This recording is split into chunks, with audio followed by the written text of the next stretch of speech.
Welcome to Crypto Sapiens, a show that hosts lively discussions with innovative Web3 builders to help you learn about decentralized money systems, including Ethereum, Bitcoin, and DeFi. The podcast is for educational and entertainment purposes only, and it is not financial advice. Crypto Sapiens is presented in partnership with Bankless DAO, a movement for pioneers seeking freedom from the limitations of the traditional financial system. Bankless DAO will help the world go bankless by creating user-friendly on-ramps for people to discover decentralized financial technologies through education, media, and culture.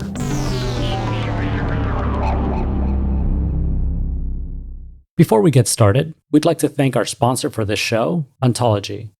Ontology is a project bringing trust, privacy, and security to Web3 through decentralized identity and data solutions. They are the builders of the Ontology blockchain, OntID, OScore, Onto, and Wing Finance. Get your decentralized identity today by creating your identity wallet with Onto. Visit ont.io to learn more. Hello everyone, I'm your host, Humpty Calderon. Today's episode was recorded at MCON in Denver, Colorado between September 15th and 17th. The recording comprises a series of vignettes with builders in attendance to learn a little bit about them, their projects, and their experience at the conference. The discussions were edited for clarity and brevity. Let's get started. First up is Yvonne, Head of Partnerships at Aragon. During our conversation, we talk about the current state of DAOs and the tools that Aragon is building to help govern them. Let's take a listen. Right. So I'm Yvonne. I run partnerships and BD at Aragon.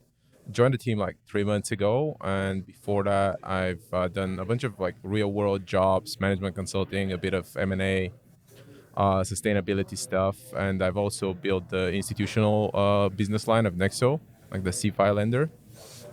But yeah, I was very excited to jump with Aragon and join the DAO movement, full-time in crypto. Really excited to be here at MCON, and thanks for having me.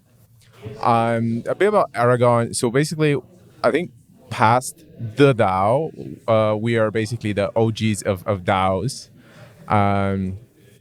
We started building DAO infrastructure back in 2017, 2018. Have about 1,800 DAOs built on our infrastructure, a little over more than that. Historically, what we've had as a position has been like this full stack, one-stop shop sort of thesis around DAOs. But with the explosion of the space and like a lot of DAOs,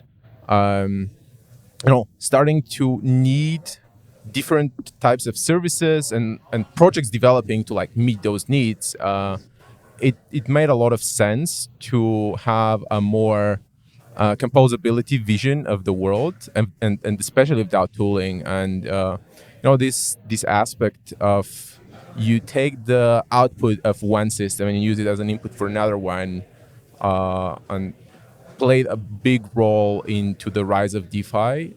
We see that as a very tested in the space thesis of how things should be built, and like it also aligns with the ethos of doing things in the open.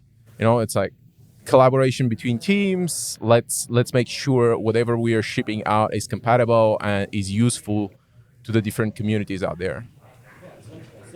Walk me through the Aragon product. So it's a governance tool, right? So like a DAO OS. If someone wants to start a DAO with Aragon, what do they have to do? They go on Aragon and they click on launch a DAO. At the moment, we have two main setups. One which is more traditional, and it's a more encompassing suite. So you can do like a bonding curve fundraise. There is like a programmatic multi-sig availability.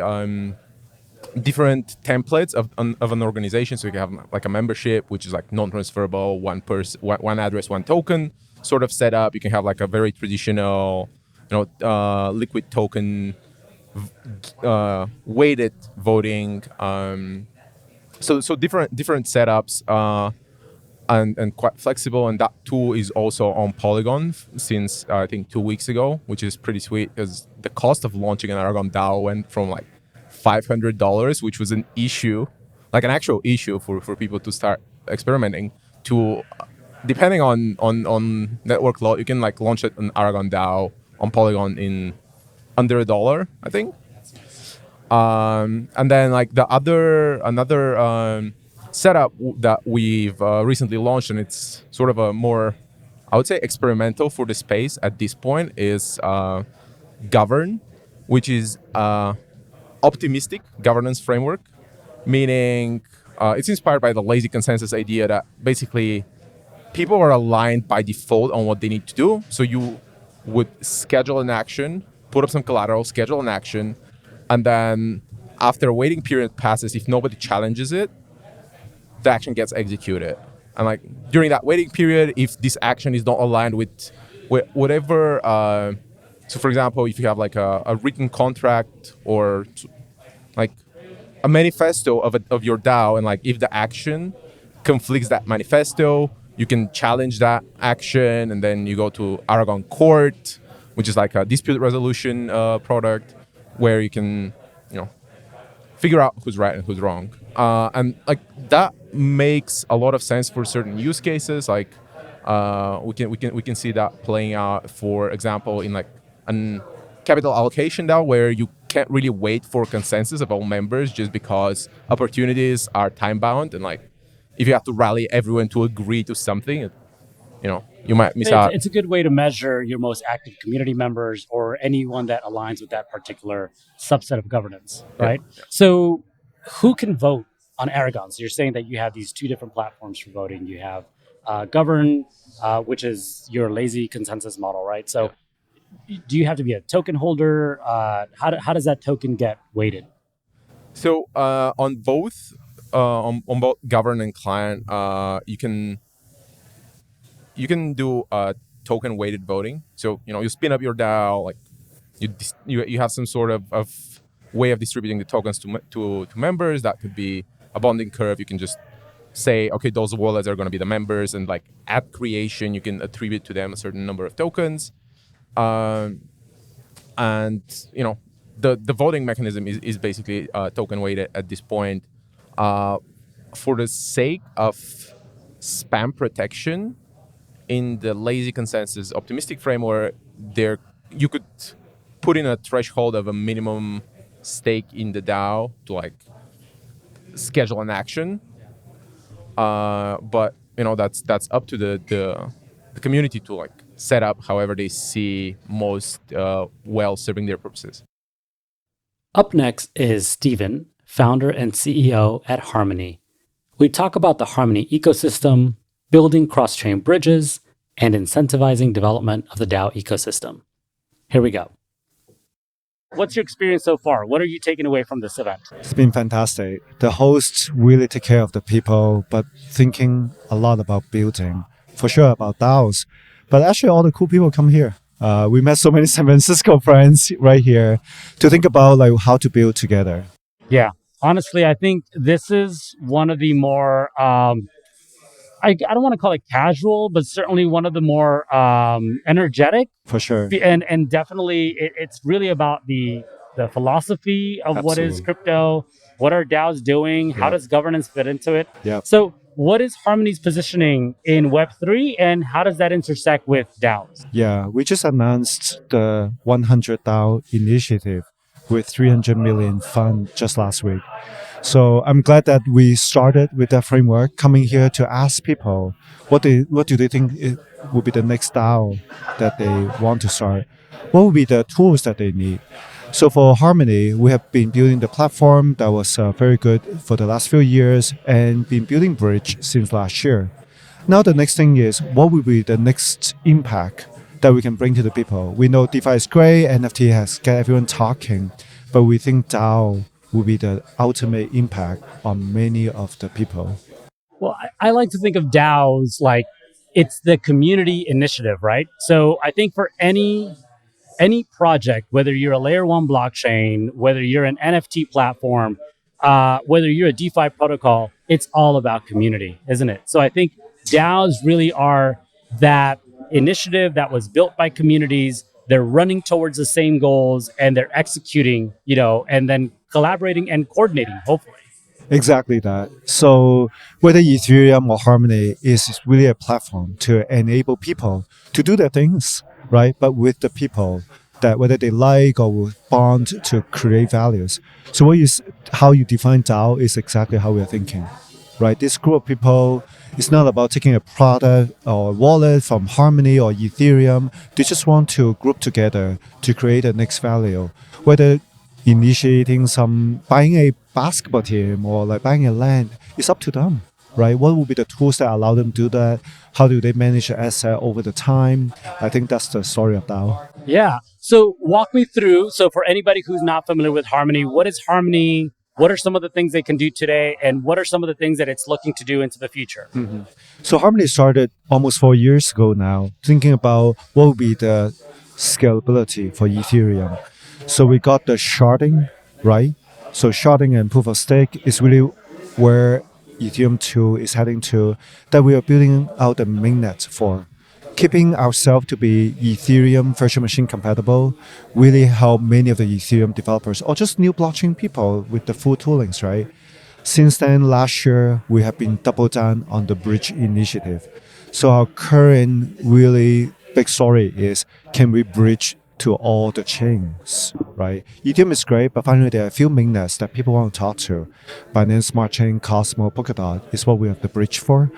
Now the next story is, now with all these tools, how do people use it, right? We come up with the one wallet that to help people, even beyond Origin, to not to worry about your past seed phrases copied down. It's what we think that even DAO people don't want to deal with all these like MetaMask and hardware wallets. Mm-hmm. So that's our story for our users. Yeah, it's really good. I mean, I like that you're talking about like building things that are accessible, easy to use. Crypto certainly isn't. The Web3 space has got a promise of allowing people to like own, that information, be able to like monetize that information. But, we really want to like engage that next level audience, Absolutely. Not the small community that we are. We need to build tools and communities that are accessible, that can onboard them easily, right? Exactly that. So DAO is really a great concept, even people grasp, right? It's not like you need to sign your life for a few years to join a company. It's not like you need to do your manager and performance review to contribute. Same thing with the asset they hold, right? It's just a few people you trust and you can, whether in investment or pull together resources, amazing primitives. Same thing with the wallet. Right? If people can finally understand why Gnosis is safe of a multi-sig, people can start using that. That changes everything, that you don't need an accountant or lawyer to authorize anything.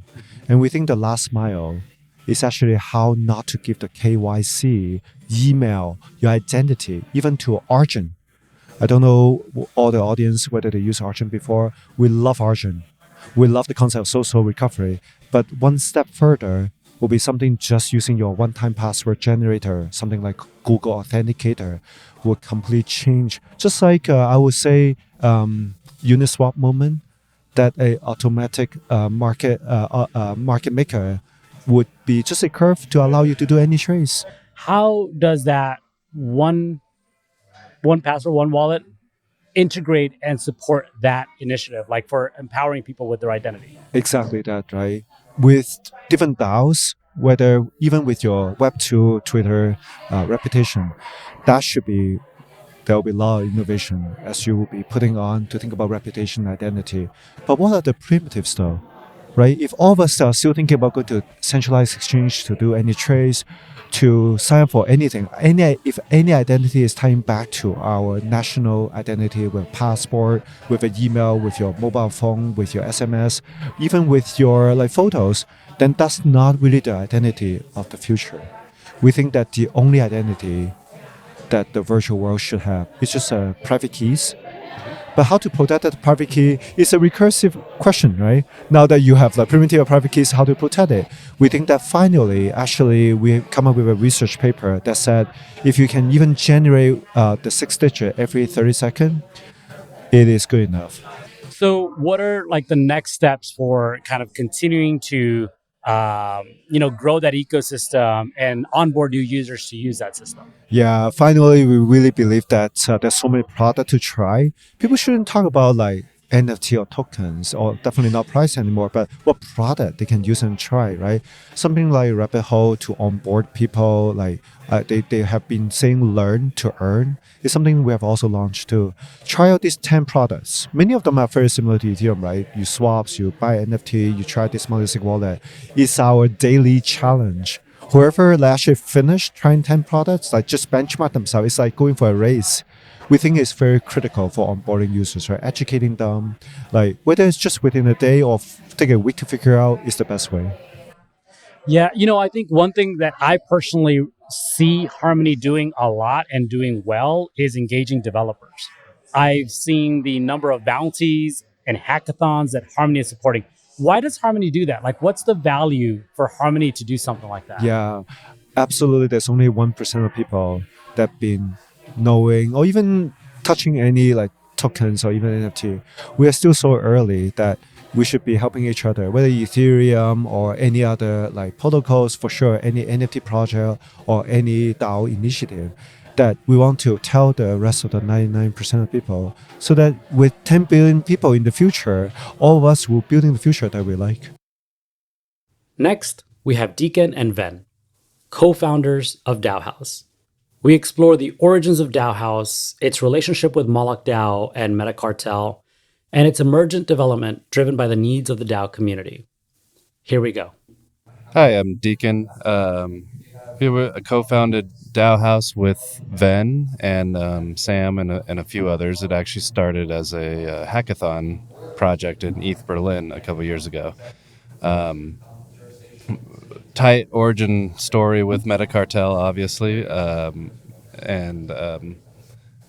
So I'm a developer, and so that's kind of my role in this space usually, although now I end up on podcasts and stuff too. Yeah, I think it comes with the game these days, right? You need to be able to like also talk about your product and educate and engage with the community too. So awesome, thank you. Ben, what's up? Yeah, it's actually been cool to see that transition because I know Deacon very well. He's an amazing coder. And I know him as a good friend and a good community person, but yeah, he definitely does a lot of community stuff nowadays. Organizing and coordinating devs around the ecosystem and various different things. It's been really cool to see that actually. See me come out of my cave. Yes, exactly. It's been really cool. I think you really liked it too, though, right? I don't know. I think I've seen you felt rewarded by that. It's awesome. So me, I'm Ven, and my main focus in DAO House is, I guess started mostly on like UX, UI, product stuff, helping on the design side of the thing and thinking about the user experience of being in DAOs and, all that stuff. DAO House, even at the ETH Berlin hackathon, we thought about it as very social. Like we had already, even before there were a lot of DAOs, we realized that there is a social graph there. Once there are many DAOs, and we can see that, you're in a DAO and I'm in a DAO and, you're in a different DAO and maybe I should check that out. So that's like the beginning of this like social graph, right? So I don't know. So I kind of always brought that kind of idea. But so mainly, started out mostly design stuff. But yeah, as the community has grown and things, like now there's like a lot of other design contributors. So I end up doing a lot of coordination stuff and just like making sure that coordinating various different, initiatives throughout the community and making sure that those, everybody knows how to use those processes and trying to like ensure that whenever we do a new thing, because we're always experimenting on the absolute edges of all the things that are possible for our own purposes, but also for, if we learn a thing from one of our, experiments, then that's a learning that we can share with other communities, So we're just constantly experimenting on the edges as well as, just maintaining and, slight enhancements, but also like radical experiments on the edges. Right. So give me an introduction. When was DAO House launched? And then how far has it come? Because a lot changes on a daily basis, right? So how far has it come since then? Well, it's really important how it started. Really, really important. And the important part is, like what he hinted on, which is like, so there was one Moloch DAO contract, that Moloch DAO itself, that was its contract. And then there was Metacartel, which was just taking that contract, deploying it. Now you have another DAO, in your own contract. And then, so we built an interface on that because the DAO needed an interface to, the members of the DAO needed to vote and all that stuff. They weren't going to interact with the contract directly. So some of the members of Metacredit, like us and James Zhang, and some of the, like now Collab.Land, but previously more bridge focused, like just collaborated on let's build the most like forward thinking front end that we can for the DAOs currently. We like meta transactions in there and all kinds of crazy stuff. But what? Yeah, Deacon, looks like you wanted to add something to that too. Contract wallets and Sorry. TLDR though is that it's emergent. It's everything that DAO has ever been has always been built on an actual need. So like community members need to coordinate. Let's give them the minimum thing to do that, and then watch and like participate with them and see how it works and iterate with the actual community uses. We've never ever gotten ahead of ourselves. Well, again, we do experiment on the edges. Yeah. But we focus on what is needed right now and always have. So DAO House was that. It was like there was a guy behind us, Makoto, trying to deploy his own Moloch DAO contract, and he, having troubles and whatever. So literally, that's where DAO House came from. As there are people trying to deploy it, they don't know how to do it, so let's just give them a little factory so they can deploy their own Moloch DAO contracts. Okay, well now there's this interface. Let's just give them, make sure they all have interfaces too. They can just get up and running. So, and so the early day was just the one contract for Metacartel and the one interface for that. And then as we saw more and more people launching these Moloch contracts, we saw that there was a need to be able to deploy the contracts and have an interface all there and be able to, and then to go to Vin's point earlier, it's like then that's when we started seeing like, people are in, once you're in one DAO, it's like you want to find the other DAOs that you can join, and you find other things that are interesting to you, and you find other places through this kind of more social network of DAOs, and that's kind of where that DAO House, more of a discovery and exploration and metrics analytics kind of platform, was born out of. Yeah. So it sounds like you said, it's emergent. There's a lot of things that are being built out at DAO House today. So I am coming in. I want to launch my own DAO. I go to DAO House, and what do I do? How do I get started? First thing I would say, actually, especially if you're like super new to all of it, then just come into the Discord. It's like an enormous community. There are roles. It's all just like a big RPG, basically. And there's a summoner track. So if you're like someone who's looking to summon a DAO, just jump in the Discord, grab the summoner role. It'll like feed you into the other channels where people are talking about those things.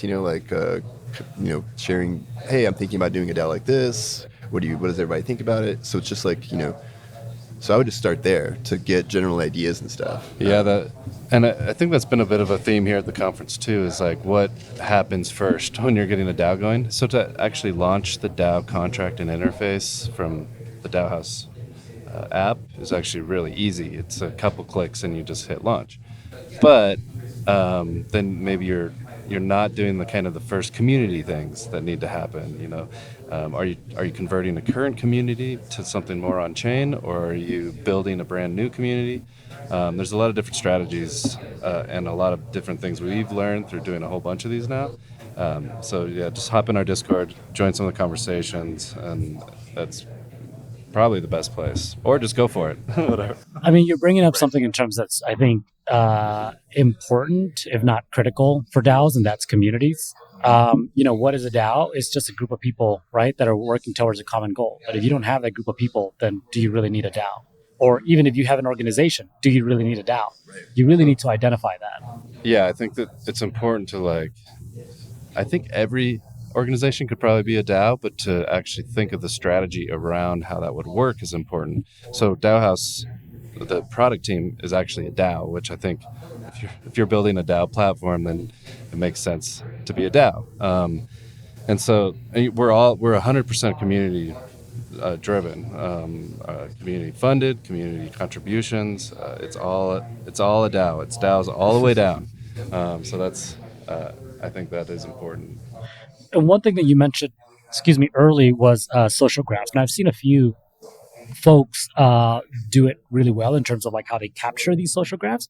But really, it's like, how do you take that and make something meaningful from that, right? So some of the folks that I've seen do it and do it well is like Bright ID, right? With what they're doing with those social graphs. But it's like, what's the next step? And I think they're kind of positioning themselves to what that next step is. Coordinate, same thing, in terms of like how it has a graph of communities, and then there are sub communities, and they then contribute to one another to kind of facilitate this economic value as well. Right. So and that's, I think, an interesting thing with the kind of DAOs we work with, which are more permission. So it's like, for example, Raid Guild. To get into the Raid Guild DAO is actually a very long process of multiple interviews, of onboarding into the community, of taking on some open source work and taking on some client work, and all these things before you're actually like admitted in. So you're vetted by the other 100 members when you actually become a member of Raid Guild, Which is now a signal. in the core team, right? So there's like there's also kind of the larger membership of the Raid Guild DAO by owning the token, but the membership of your address becoming actually on that contract as a member, like on the Moloch DAO contract, it's gone through a lot of vetting, and there's a lot of examples across all the DAOs on our platforms that there's like this membership vetting, and so you can start to like take some you can start adding some reputational and identity kind of things to an address without the person ever actually having to dox themselves. They've just become members of different DAOs and been vetted by hundreds of people each time they do that. Yep. So in the future, as DAO House continues to evolve, what can we expect? So we just launched this integration with Zodiac from Gnosis. It's really powerful. Basically, the way we see DAOs in the future isn't going to, we don't see them all as like token gated chats and token DAOs. We don't see them all as permissioned Moloch DAOs or see them all as comp token kind of DAOs. Everything's going to be connected together, in different ways. And so having these interfaces where, so now a Moloch DAO can control a Gnosis safe. You have ways for like a small group or team or an executor group to be on a safe and actually roll into a DAO with non-transferable governance. Or you can have a DAO like Moloch DAO own multiple different safes, or you could have like multiple Molochs, the signers on a safe. So there's all these kind of new interesting configurations, and that's going to be a lot of experimentation to see what kind of things actually work, and so I think that's our future, is we want to continue doing that. We also rolled into we've worked on our kind of dev setup, our DevX, our developer experience. So now contributors can come in from our like kind of crappy hackathon project 2 years ago. Contributors can actually come in and build off of these form Legos that we've made, which are basically just, you can put a form to have a DAO manage any arbitrary contract on the net. We launched on Arbitrum this week, where we've got Cello and Phantom and Optimism all up to bat. So we want to be kind of everywhere and be a tool that everyone can use, and the cross-chain stuff is going to be a big one too. So. Yeah, it's like, probably just reinforce that, I guess. But yeah, like DAOs are just coordination mechanisms. That's all it is. And there's been many conversations, I don't know if it was here, but all end organizations are just groups of people. It's not always a corporation or whatever. It's literally just groups of people who need to coordinate. They can use DAO tools. And then, so I feel like a big part of DAO House has been really simplifying and, through observing and participating in and interacting with so many communities, exploring so many different types of coordination and for different purposes, making money, making art, doing, all the different things, and seeing all those commonalities and finding those commonalities. Now we can start, getting more simple into like these tiny blocks that can just be plugged in and to allow groups of humans to coordinate however they want to. So, so the Moloch DAO contract or whatever is just like the core kind of membership role, so everybody knows everything's safe. But then you can just plug into whatever you want, add whatever coordination mechanisms you need, staying very simple so that, because as we all know, the space is very, very fast. Contracts can be written in a day. And if it's an awesome coordination mechanism, then just we can plug it right into DAO House with minimal effort, and now all DAOs have access to that excellent coordination These mechanism. like really So- small coordination tools. Like we saw some from Gitcoin yesterday with the tip party stuff, and like just plug those right into a DAO, so it's run by a DAO. Like the DAO is really just kind of like an individual in itself. It should be able to do everything just like we can do everything through our wallet. Now we have James Young and Anjali Young, CEO and CCO, respectively, of Abridged, the company that develops Collab.Land. We talk about the growth of the DAO movement, starting with the DAO, Collab.Land's role in unlocking mainstream adoption of crypto, and the trust and coordination barriers that DAOs are trying to solve.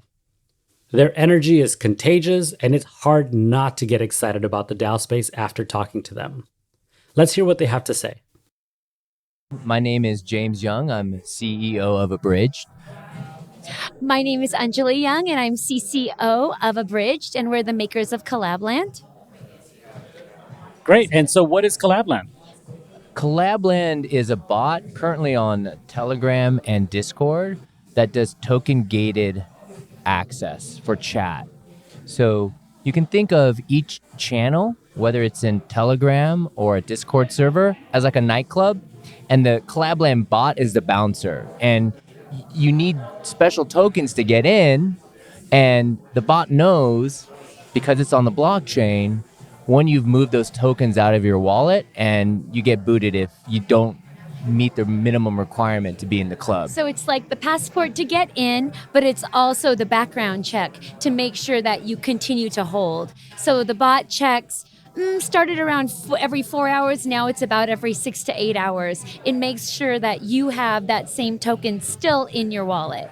Right. Well, in your wallet, but associated with your wallet. Yeah, no, absolutely. So what was the inspiration for Collab.Land? Because, I mean, it certainly probably wasn't something that already existed, but maybe it was an idea, and DAOs maybe, or social tokens, were the inspiration for it. How did that come to be? Yeah, that's a great question. So I am a developer, and I help build out Moloch, which is a DAO framework. And what I thought when we launched the DAO was that it was really hard. And we got to make this as accessible as possible to the user. So the idea was, instead of telling people to go to a website, can we bring the DAO to them? And what's the most natural place that people congregate? And so we identified chat as that initial spot. We started on Telegram because that just seemed the place where a lot of crypto native people were congregating for whatever reason. We saw that people were using the token gated chat, but they weren't using our DAO functionality. So, if we can get into this, but we have a lot of features that are on the shelf for Collab.Land that we're waiting for the market to catch up when it comes to DAOs and interoperability. I have a lot of opinions there, but we saw from the data that people are just using the token gated chat. So we're like, okay, if people are using the token gated chat and that's going to become a thing, can we move to another platform, one that is more, known? And Discord is on the rise. I know Jason Citron, the CEO of Discord. We've chatted about crypto before, and he's helped us because we have gotten explosive growth on Discord specifically, and actually talking with Discord. And so we moved to Discord, and this is where I would like to believe that we helped with the unlock when it comes to mainstream adoption of crypto. And that's really the focus. Yeah, and so it started off with social tokens. And then the NFTs started becoming popular. And now it's like, okay, you have a Bored Ape, now what? And so you join a Discord, and in that Discord, we check to see if you have a Bored Ape. And what's happened in these communities has been honestly magic.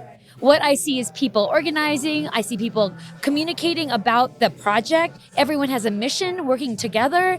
There's innovation happening. There's coordination happening. It's turned into something that is so beautiful to me because I see now what happens when you have everyone that has the same stake coming into a group together and what that does for a community. And you don't have to stay. If you don't like it, sell your token and go. And so there's always this pressure to know if I'm going to stay, I'm going to make it better. Otherwise, you know what? I don't like what's going on here and I'm going to sell my token and leave. And so it's been a really fun progression, especially for me as an outsider to crypto come in. And I'm an improviser. And when people come together and build something together, to me, that's magic. And that's what I'm seeing happening here. Well, I think that speaks to the promise of Web3, right? I know that you all are touching on different elements of that. One of them is the interoperability, right? The other one is the accessibility. The other one is the community engagement, like honest, real community engagement and contributions, right? So I think, and the other thing for the listeners, they're not going to be able to like see the energy, but you both have like energy that feeds into one another, which I think is like super amazing. And I can say that that can definitely, it's probably inspiring some of what's happening at Collab.Land, right? So tell me a little bit. We're a husband and wife, so we're kind of the Genesis DAO. Yeah. And what we see as Collab.Land is our child, our baby, our newborn that we have to nurture.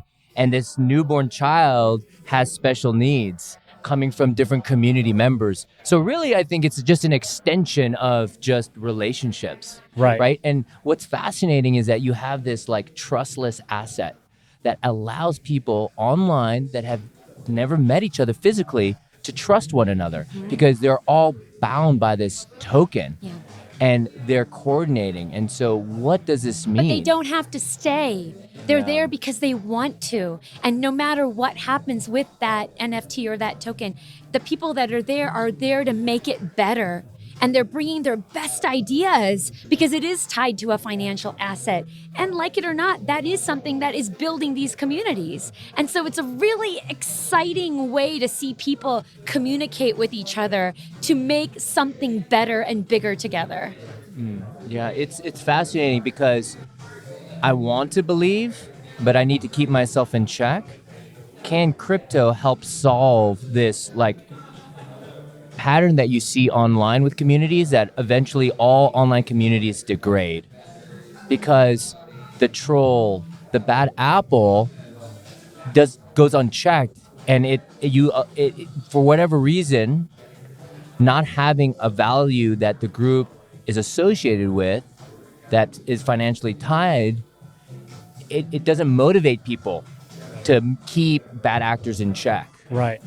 So you were talking about, you know, your relationship with the Discord CEO, I think, right? And I'm curious if, because I've seen recently like the survey that came out that I was like shocked, but also like really inspired by, that someone coming from that Web2 ecosystem is eager to learn how they can contribute to the development of a platform.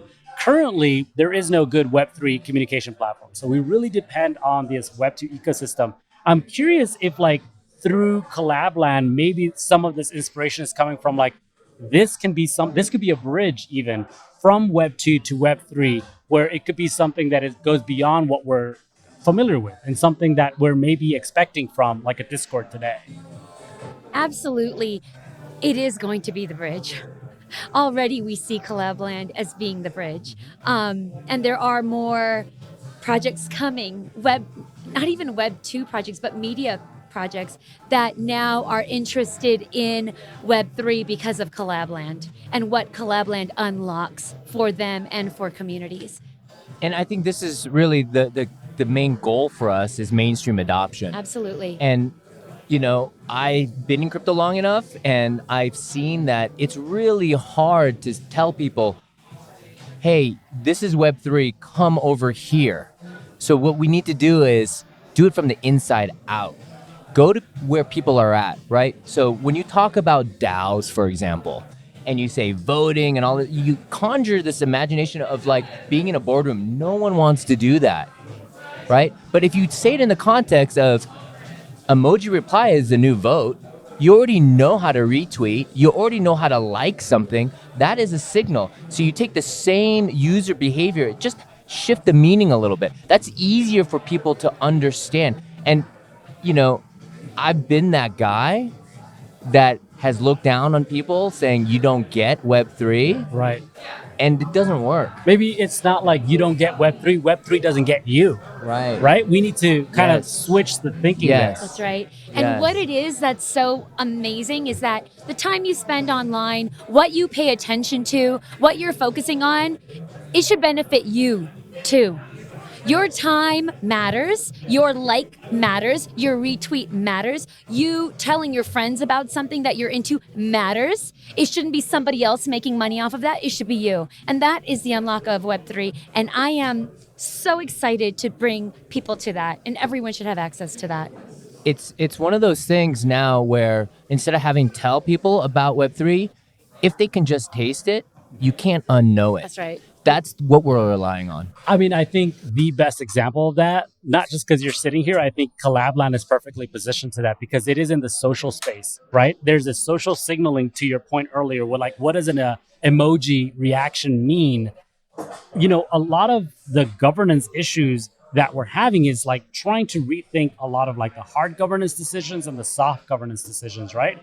And like, using Discord as a polling or even just literally like through a retweet or maybe through like liking something in Discord, all that social signaling is important for this soft governance, which that's a lot of the problems can be solved through that. These larger problems, treasury, tokenomics problems, certainly that hard governance can come into play, but we really need to unlock first like our social nature. Right, and utilizing tools like Collab.Land to do that. That's right. Yeah, and we're super excited. And what we want to do is not just build these tools in the dark.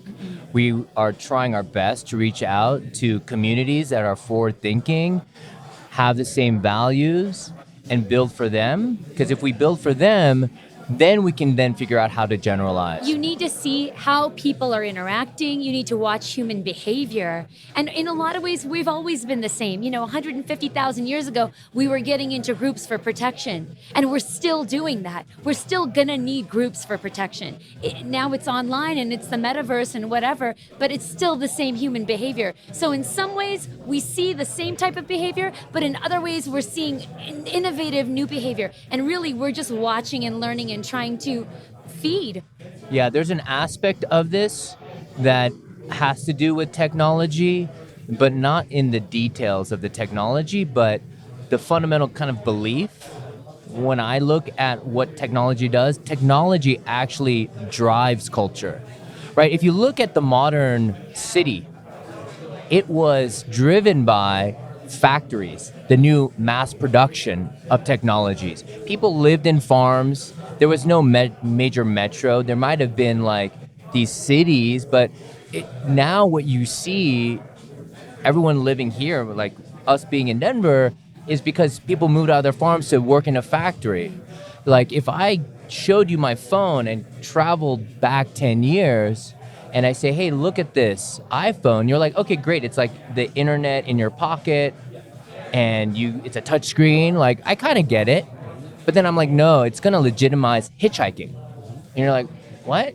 You don't understand. And we don't know what this technology is going to unlock. But all we know is what we've experienced. So we project that onto the tech. I'm saying, hold off. Maybe we don't know, and let's play. Let's kind of figure it out. What are the advantages here now that like you have access to all of humanity on Earth that has an internet connection? Maybe there are different organizational patterns. Yeah. You know, maybe a lot of like what you're talking about when it comes to the soft governance, maybe it's just liking and retweeting 100 times. When you're liking and retweeting and you're on Instagram, you're making hundreds of decisions every day. But who does it benefit? Yep, that's right. You know, it's interesting because I think you're touching on something that you touched on earlier. And what this is you were talking about these identities, right? These social identities that we have but don't necessarily own. In terms of like our identity on Discord and our identity on Twitter, how can we leverage these personas that we've created to borrow a line from someone I interviewed, and apologies for not remembering who said this, the proof of work that we put into these social identities, the history going back on Twitter for however long you've owned it, a year, 10 years, and the liking and retweeting, right? That kind of like social signaling that you've done there. on Discord, the communities that you've joined, and the relationships that you've built, and the decisions that you've made while you've been there, how can we leverage that more consistently across a Web3 ecosystem? And so I'm always exploring that, and I'm always curious to learn how projects are looking at that, because especially for a project like Collab.Land that really captures like people's interaction in a real way, like on Discord and on Telegram, how can that be leveraged more directly into like governance, into these decisions that are being made in Web3 development? Yeah. We were just talking about that. We talk about identity, decentralized identity, every single day. It is a conversation we have every single day. We have it with different companies. We have it with different communities. This is something that's on everybody's mind right now. Yeah, and I think it really comes back to the user owning their identity, but that's a huge responsibility. I mean, just imagine like if your identity was tied to your private keys and you lost them, right? And so I think we need to be careful about that and teach people and on-ramp them slowly. And then two, be careful that we're not like unknowingly creating our own Black Mirror episode, right? So there are two sides to this, and I think it will happen. It's inevitable. It's just how are we going to make it happen? So I think the pathway to actually make it happen is to make it fun. Keep it light, keep it easy, keep it playful. We don't know. And if it's so much at stake, you're never going to want to even begin. If it's like, oh, my whole identity is on the blockchain, what does that mean? Because, you know, what I think is a good idea when I'm 20 years old is a little different than what I might think is a good idea when I'm 40 or 50. Well, and what does it mean to be on the blockchain forever? But I mean, that really goes straight into what your philosophy is with Collab.Land too, which is experimentation. You got to do the experiments, and they've got to be small, and they're going to be fast, and you want to see how they react to it. And if that doesn't work, it's okay, because right now we're building something together, and we cannot be so stuck in our ways at this point, because the rest of the world isn't here yet, and we need to make this accessible for everybody. And so what we need to do is do little experiments, and that's what we're doing with identity as well, which is little experiments, see how it goes, see what the outcomes are, and then being able to iterate. A lot of the challenges that we're solving for today are not even the important challenges. These are like the challenges that are teaching us the next challenge and the next challenge. And then we're going to start discovering like these momentous problems that will really impact civilization, technology, society, because it touches on sociological issues, psychological issues, monetary issues. So I like that you're looking at it so comprehensively. Yeah, what's really interesting about Web3 for me, and I think this is what we're seeing in Collab.Land, is that it's a multiplayer game. Web 2, single player, zero sum. Web 3 is multiplayer, positive sum. And like you said, it's not about going to a destination. When you climb and you get to the top of your mountain, you get a better perspective of the bigger mountains that are there that you didn't see when you're at the base of that mountain. Yeah. And it's just this continual climb.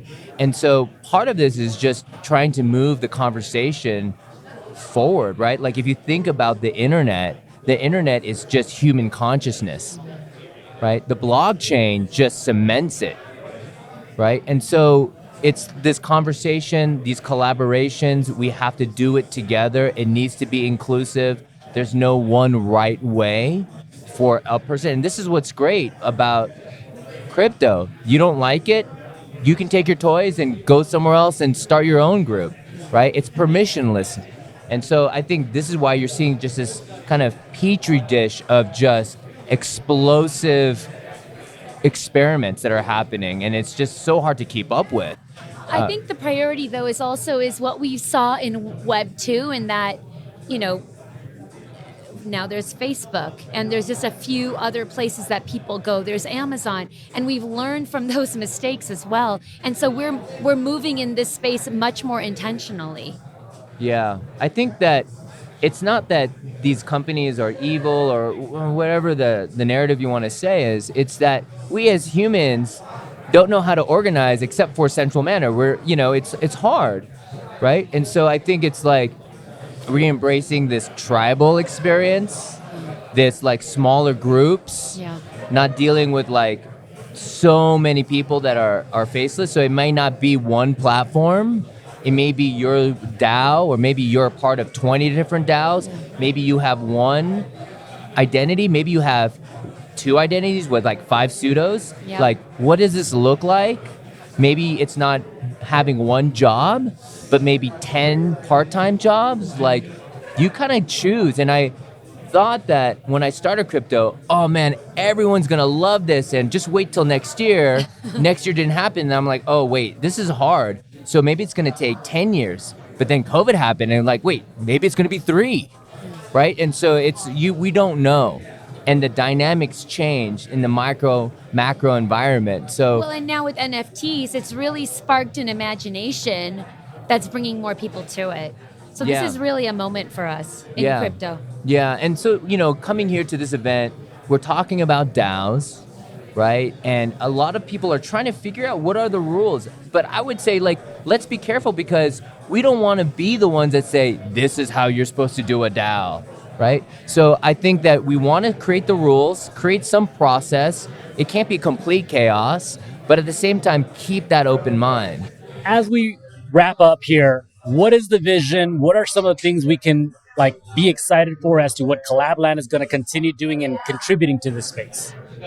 Yeah, so right now, we don't have network effects within Collab.Land, right? So we've been growing completely organically. So what we've seen is that someone will install the bot, and then there'll be members that join that DAO or that NFT or that the social token community or DeFi community, and then they're going to start their own thing.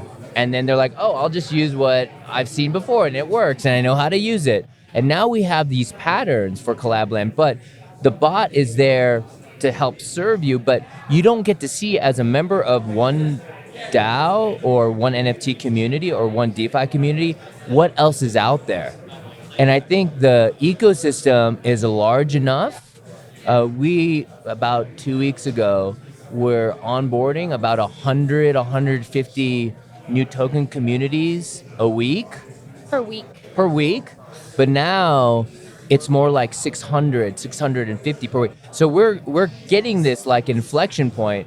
And what we're seeing is we need to make sure that other people know what this ecosystem is about, because it's so inefficient. You're just trying to catch up on Reddit, trying to catch up on Twitter. If there was a place where you could discover new communities, what if you could discover new communities based off of the communities that you're in, and those members are all with you already, and you can just look and traverse through that network graph of people. And so I'm like, wait, then this kind of looks like a social network.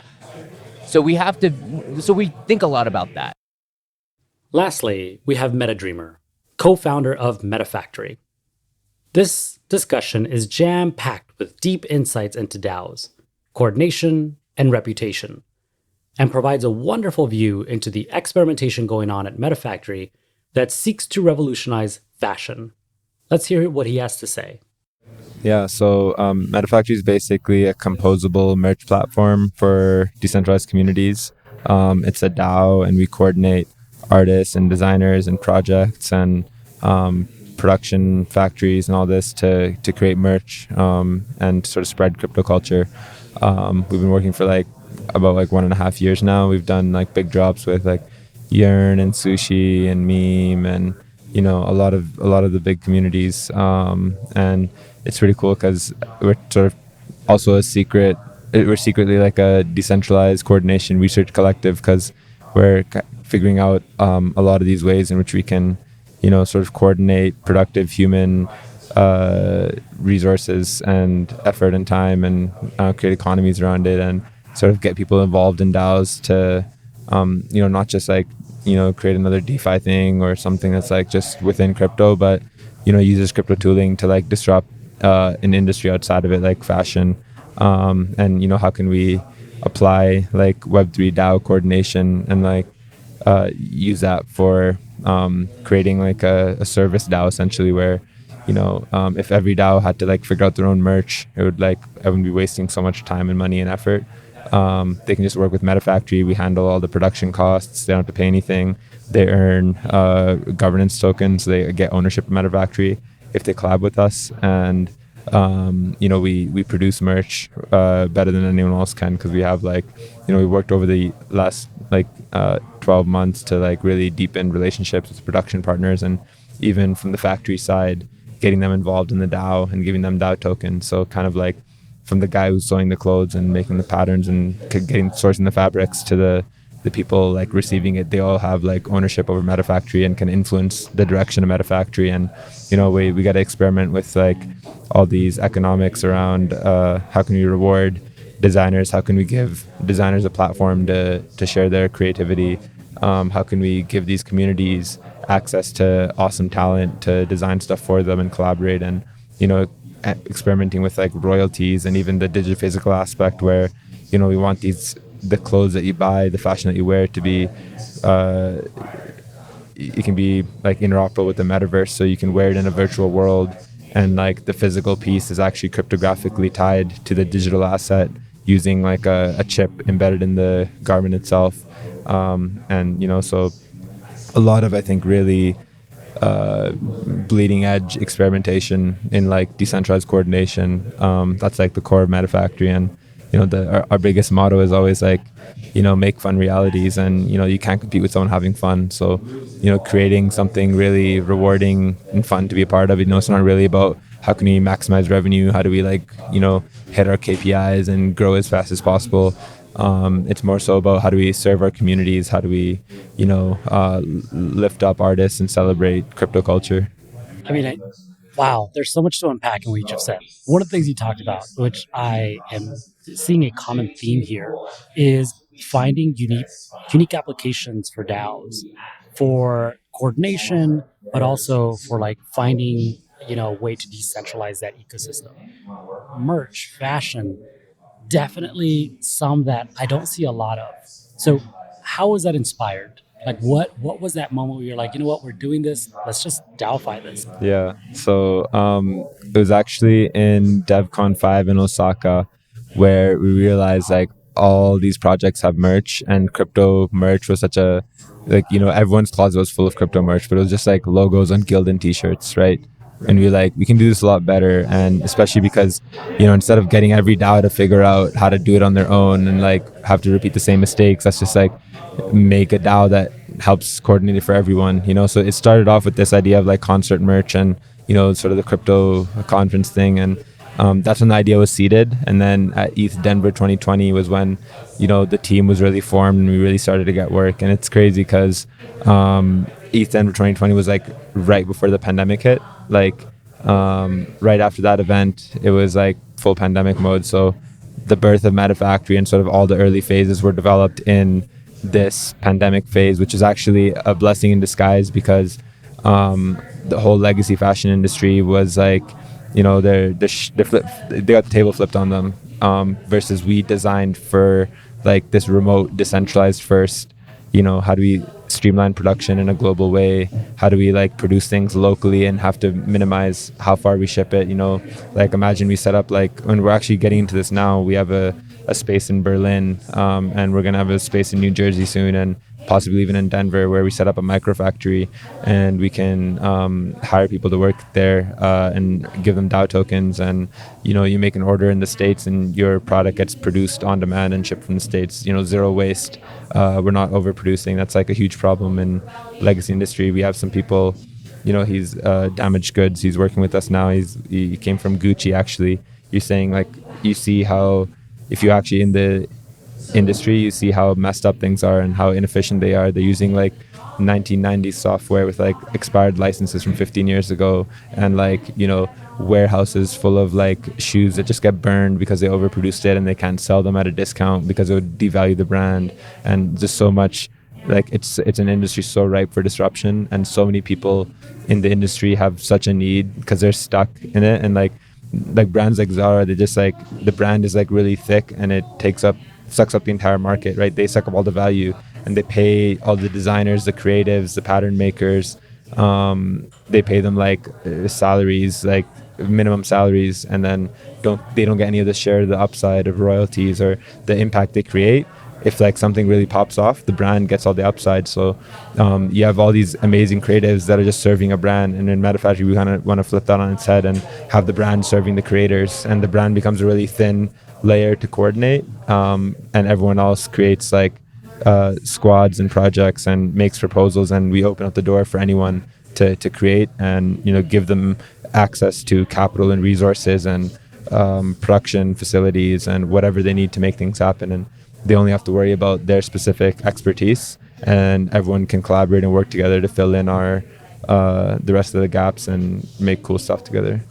That's awesome. I think some of the things that I want to come back to, one of those was in terms of like setting up these standards, right? Like operational standards. One thing that I think is why DAOs are so chaotic and so inefficient right now is that there's a lot of duplication of efforts. Like every single DAO is trying to come up with a legal framework, right? So they have a legal guild, or they're interacting with like a legal organization to try to identify how they can operate, how they can protect themselves, their IP, but also their community, right? Or they're trying to find a way to like standardize like media production, all of these things. And so it is extremely inefficient because instead of like creating standards and then sharing them across the entire DAO space, they're just having to be reinvented over and over and over. It just wastes time and money, right? And what I'm loving what you're saying in terms of like what Metafactory is doing is it's creating these standards. And first of all, it seems like you've captured a very specific part of the market where there's little to no competition. So you're able to kind of own this and create standards and be visible enough where if anybody does come along, hopefully they go, well, Metafactory's done this. Like, let's lean into them and see how we can leverage this, whether it's through a partnership or to sharing of resources to be able to like scale this. Right? Yeah, totally. Yeah, I think like the way we structured everything, it's like really designed to be win-win. Like it makes no rational sense for people who are wanting to do merch not to drop it through Metafactory, because even if they figure out all the stuff on their own, they'll end up making less money on it, because with Metafactory we give you ownership of the project with it and we take care of all the production costs. So it's nice because we got to wire up the game theory. So like the economically rational move is to collab with Metafactory and create these open standards. And we're not trying to sort of have total market share or anything like that. We're wanting to create tools and public goods and playbooks for people to replicate. And a lot of people in DAOs, they just kind of repeat and do what's already worked and not try to innovate. And there's very few DAOs, and I think Metafactory is one of them, where we're trying to like really break new ground and go into uncharted territories and experiment and see what works, and then share those learnings with everything else. But back to what you said a bit earlier about inefficiencies, I think we're starting to realize this in DAOs now, where in the last while we've kind of structured DAOs in the way like legacy orgs are structured, where we have like these big like monolithic organizations which each have their own like design department, their own HR department, their own everything department. And if you think about like Facebook and Apple and Google, how much of the world's like top talent is just like wasting energy by like doing the same work in these different companies and competing against each other, versus I think the meta for DAOs now is going to be to like turn organizations on their side and have like a DAO that's like really mastered like content production, and a DAO that's mastered like the legal frameworks, and a DAO that's mastered PR, and you have these like specialized service DAOs that are really good at certain verticals, and then they can it's like a module that you can attach to your DAO, and usually the reason that can happen is like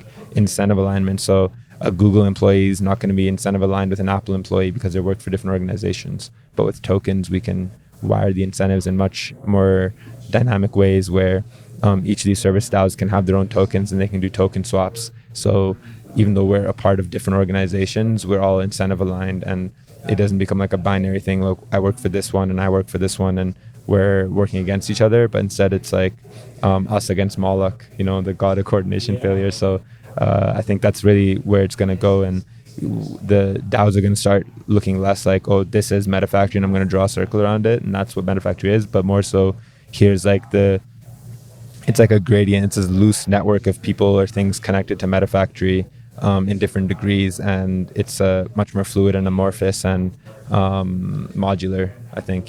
So there's not going to be strict boundaries between this is this DAO and this is that DAO. there'll be like a much more like gradient mesh. Yeah. It's funny because a lot of the discussions that I usually host in terms of these Web3 calls, and definitely here at MCON, has been on the composability of governance. Yes. Right. But I think that I rarely hear some of what you just said, which is the composability of the DAOs themselves. I think that some DAOs occupy the same space, but I think it's big enough where there's opportunity for several DAOs to operate in that space if they find unique, unique applications or unique like positioning with what they're trying to do within that particular segment. I think that is really a valuable takeaway for me, because we should look at this as, first of all, communities and individuals in this community being able to contribute amongst several DAOs, not just one DAO, two DAOs, as many DAOs as they want, as long as there's value alignment, they can contribute something, to this project. But also being able to leverage some of the specialties and some of the standards that have been created from other DAOs to kind of compose like the DAO ecosystem itself.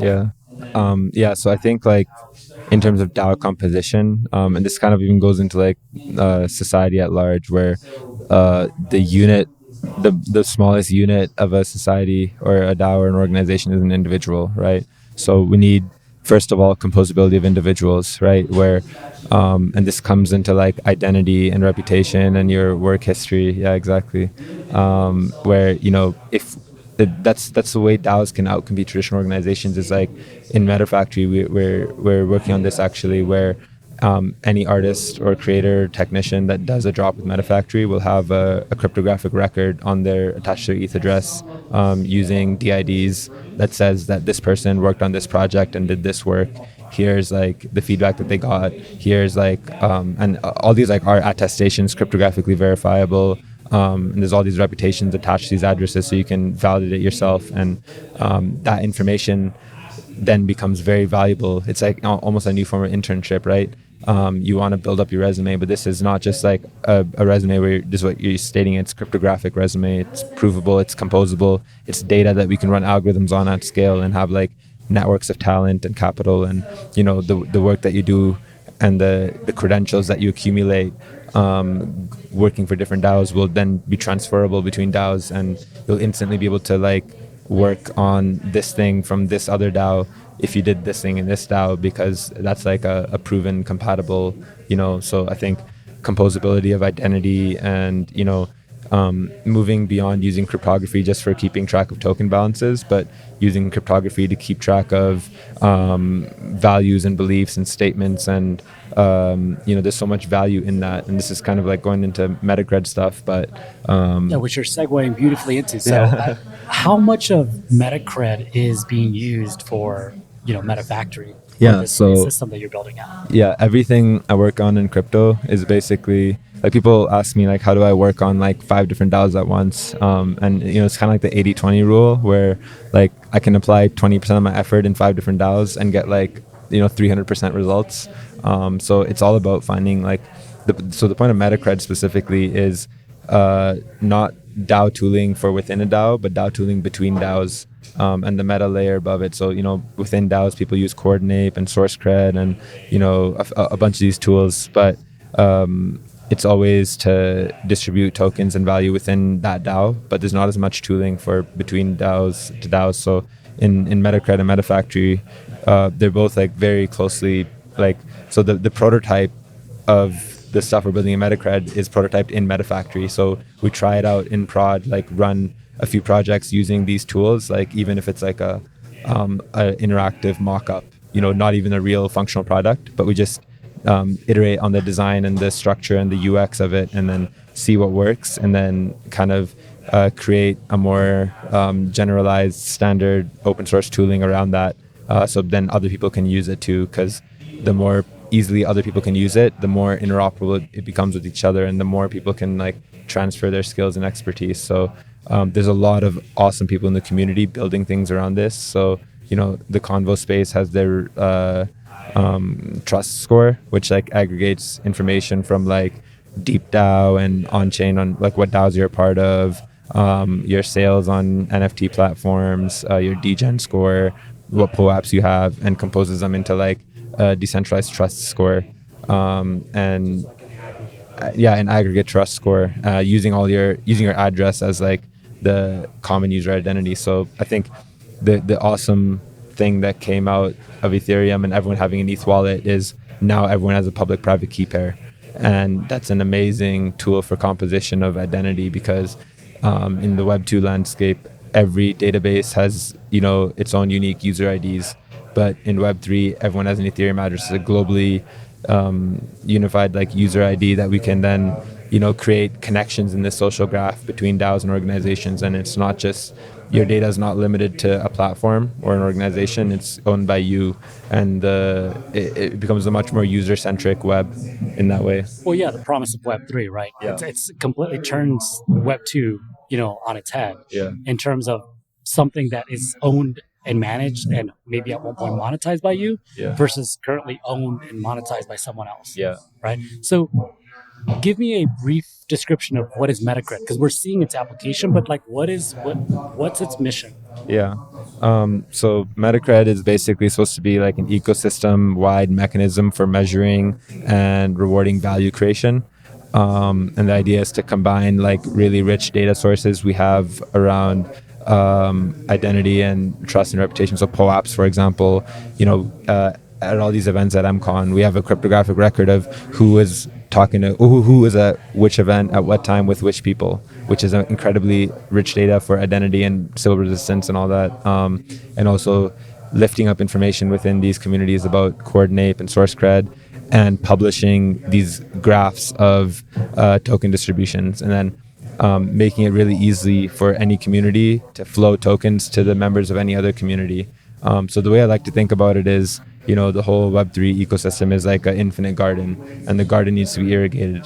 But the way it's irrigated right now, in terms of like how, and like the water is capital, right? You need capital to flow to like grow fruit, to have resources and have an economy. So the way it happens right now is like we have people carrying buckets of water around trying to allocate capital in certain places, right? So this thing should get funding, and it's a lot of manual work, and people, when they're carrying around buckets trying to allocate water, they'll get thirsty and drink half the water on the way, and like there's a lot of inefficiency. So what Metacredit is trying to be is like the ecosystem wide like irrigation network, so we can automate all that, and have like the pipes that can go into all the places. And it's we use cryptography to keep track of like what things people believe are valuable, right? So instead of everyone trying to be like, everyone should like put money on this is valuable, and just tweeting it out, we can make cryptographic attestations of that, that this is what I believe is valuable, because it's really hard to come to a global consensus on what's valuable. And it's literally impossible because everyone has a different subjective view on what's valuable. So how do you come to like some sort of consensus on how to find what's valuable without but also take into account the nuance of individual perspectives? So the idea of Metacred is use this primitive tool of making attestations where everyone is just attesting to the things that they find valuable. And what that does is it makes these things quantifiable, whereas the only thing that was quantifiable before was like money. So in terms of value distribution and value transfer, money was invented as a mechanism to like convert one form of value to another. So you can't convert a tomato to a haircut, but you can sell a tomato and buy a haircut. So that's why money was created. But money isn't value itself. Value is like everything outside of money. Money is just a way to like transfer it around. But because money was objectively measurable and quantifiable, you optimize for what you measure. So the whole global economy turned into this game of like, let's maximize GDP, let's just like grow, like, how do we hit the quarterly benchmarks and keep the number going up forever? Like, and that's not really what we need, right? What we need is like people maximize like happiness and fulfillment and sustainability and, overall health. So the goal of Metacred is like, how can we delineate value from money, and how can we quantify and measure value in ways that aren't monetary only? Because the way the world works right now, the people that get paid the most are the people that sit at the intersection of monetary transactions. So if you're an investment banker, you're sitting at the intersection of money moving around, so you're going to make a shit ton of money. But if you're a teacher, there's no transactions happening, so you're not going to get paid that much, even though a teacher is creating way more value for society than an investment banker is. The reason for that is, because they don't set the monetary level, they don't get those value flows. So when we can map out all these things that are valuable, so at this conference people can say, oh, Yaler, he set up so much stuff, that was valuable. People can give him props, and we can map out all these things. It just goes into retroactive public goods funding, where if we have records of what things people thought were valuable in the past, and we can easily permissionlessly flow capital to those things, right? So it starts to and then in DeFi, it's amazing that we have these protocols for finance where we can like Sushi and Yearn, and they become hubs for capital to accumulate, but we need mechanisms to disseminate that capital as well into the ecosystem in efficient ways, right? Because we can concentrate capital, and that's powerful, but if we cannot redistribute it out, it's going to cause a lot of problems, It just becomes a feedback loop. Yeah, and then it doesn't scale, it doesn't grow, doesn't evolve. Yeah. We had this thought experiment actually, imagine you had an economy where everyone got paid $200 an hour, but you could only keep a max of $5,000 in your bank account. So in that economy, the total amount of money you would need is not that high, but you could pay everyone a lot of money and have a really functional economy, because if people can't keep more than $5,000 in the bank account, they're forced to spend it. And if they're forced to spend it and they want to make the most of it, they're forced to spend it effectively.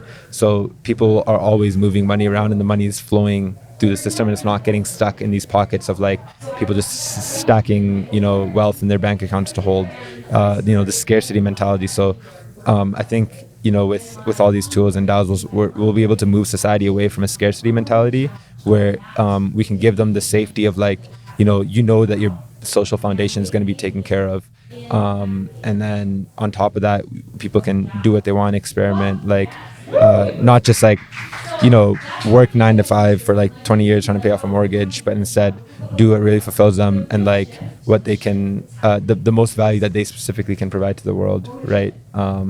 So yeah, I think that's really what it's all about. And that's a wrap. This episode was a joy to produce. The intimate, in-person conversations that I had with community leaders and developers were priceless. I truly hope you enjoyed it and were inspired by these remarkable people and projects. If you'd like to learn more about them, please check out the links in the show notes. And if you enjoyed this discussion, please give us a follow, and a 5-star review wherever you enjoy your podcast. And stay tuned for our next discussion.